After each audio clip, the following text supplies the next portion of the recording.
Necronomicon, Herbert, Reanimator, Chapter 5, The Horror from the Shadows. Many men have related hideous things not mentioned in print, which happened on the battlefields of the Great War. Some of these things have made me faint, others have convulsed me with devastating nausea, while still others have made me tremble and look behind me in the dark, yet despite the worst of them, I believe I can relate the most hideous thing of all, the shocking, unnatural, and unbelievable horror from the shadows. In 1915, I was a physician with the rank of first lieutenant in a Canadian regiment in Flanders, one of many Americans to precede the government itself into the gigantic struggle. I had not entered the army on my initiative, but rather as a natural result of the enlistment of the man whose indispensable assistant I was, the celebrated Boston surgical specialist, Dr. Herbert West.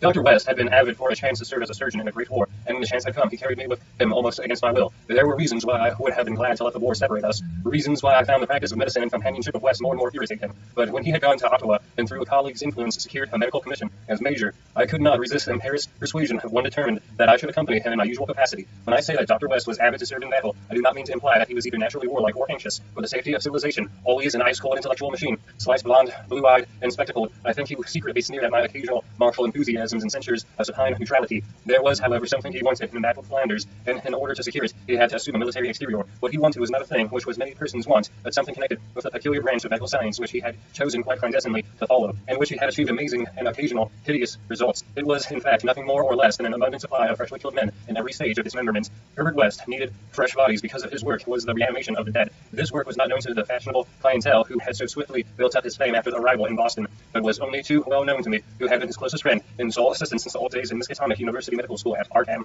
It was in those college days that he had begun his terrible experiments, first on small animals and then on human bodies, shockingly obtained. There was a solution which he injected into the veins of dead things. If they were fresh enough, they responded in strange ways. He had much trouble in discovering the proper formula for each type of organism was found to need a stimulus, especially adapted to it. Terror struck him when he reflected on his partial failures, nameless things resulting from imperfect solutions or the bodies insufficiently fresh. A certain number of these failures had remained alive. One was in an asylum while others had vanished, and if he thought of the conceivable yet virtually impossible eventualities, he often shivered beneath his usual stolidity. West had soon learned that absolute freshness was a prime requisite for useful specimens, and had accordingly resorted to frightful and unnatural expedients in body snatching. In college and during our early practice together in the factory town of Bolton, my attitude toward him had been largely one of fascinated admiration, but as his boldness and methods grew, I began to develop a gnawing fear. I did not like the way he looked at healthy living bodies, and then there came a nightmarish session in the cellar laboratory when I learned that a certain specimen had been a living body when it secured it. That was the first time he had ever been able to revive the quality of rational thought in a corpse, and his success obtained at such a loathsome cost had completely hardened him. Of his methods in the intervening 5 years, I dare not speak. I was held to him by a sheer force of fear, and witness sights that no human tongue could repeat. Gradually I came to find Herbert West himself more horrible than anything he did. That I was when it dawned on me that his once normal scientific zeal for prolonging life had suddenly degenerated into a mere morbid and ghoulish curiosity and secret sense of charnel picturesques.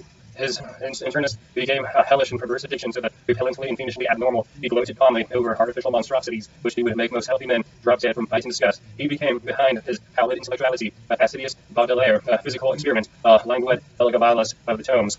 Dangers he met unflinchingly, crimes he committed unmoved. I think the climax came when he had proved his points that rational life can be restored, and had sought new worlds to conquer by experiencing on the reanimation of detached parts of bodies. He had wild and original ideas on the independent vital properties of organic cells and nerve tissues separated from the natural physiological systems, and achieved some hideous preliminary results in the form of the never-dying artificially nourished tissue obtained from the nearly hatched eggs of an indescribable tropical reptile. Two biological points he was exceedingly anxious to settle: first, whether any amount of consciousness and rational action might be possible about the brain proceeding from the spinal cord and various nerve centers, and second, whether any kind of ethereal, intangible relation distinct from the material cells may exist among the surgically separated parts of what had previously been a single living organism.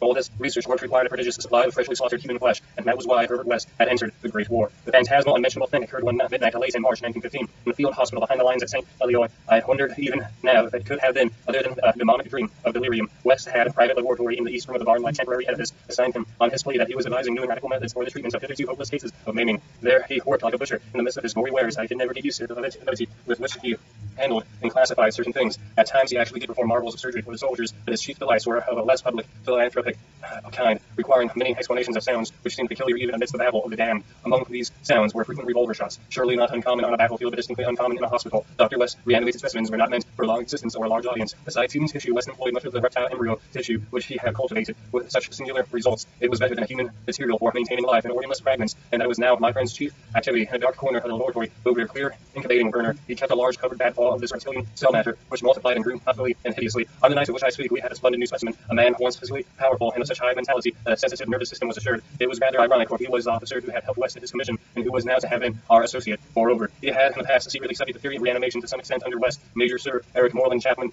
Lee, DSO, was the greatest surgeon in our division, and had been hastily assigned to St. Eloi sector when news of the heavy fighting reached headquarters. He had come in an aeroplane piloted by the intrepid Lieutenant Ronald Hill, only so he shot down when directly over his destination. The fall had been spectacularly and awful. Hill was unrecognizable afterward, but the wreck yielded of the great surgeon in a nearly decapitated but otherwise intact condition. West had repeatedly seized the lifeless thing, which had once been his friend and fellow scholar, and I shuddered when he finished severing his head, placed his hellish vat of pulpy reptile tissue to reserve it for future experiments, and proceeded to treat the decapitated body on the operating table. He injected new blood, joined certain veins, arteries, and nerves at the headless neck, and closed the ghastly aperture with the engrafted skin from an unidentified specimen which had worn an officer's uniform. I knew that he wanted to see if this highly organized body could exhibit without its head any of the signs of mental life which had distinguished Sir Eric Moreland Clapham Lee, once a student of reanimation. This silent drunk was now gruesomely called upon to exemplify it. I can still see Herbert West under the sinister electric light as he injected his reanimating solution into the arm of the headless body. The scene I cannot describe, I should faint if I tried it, for there is a madness in a room full of classified charnel things, with blood and lesser human debris, almost ankle deep on the slimy floor, with the hideous reptilian abnormalities sprouting, bubbling, and baking over a winking bluish green spectra of dim flame in a far corner of black shadows. The specimen, as was repeatedly observed, had a splendid nervous system. Much was expected of it, and a few twitching motions began to appear. I could see the feverish interest on West's face. He was ready, I think, to see proof of increasingly strong opinion that the consciousness, reason, and personality can exist independently of the brain. That man has no central connective spirit, but is merely a machine of nervous matter, each section more or less complete in itself. And when triumphant his demonstration, West was about to regulate the mystery of life to the category of myth. The body now twitched more vigorously, and beneath our avid eyes commenced to heave in a frightful way. The arms stirred disquietly, the legs drew up, and various muscles contracted in a repulsive kind of rhythm writing.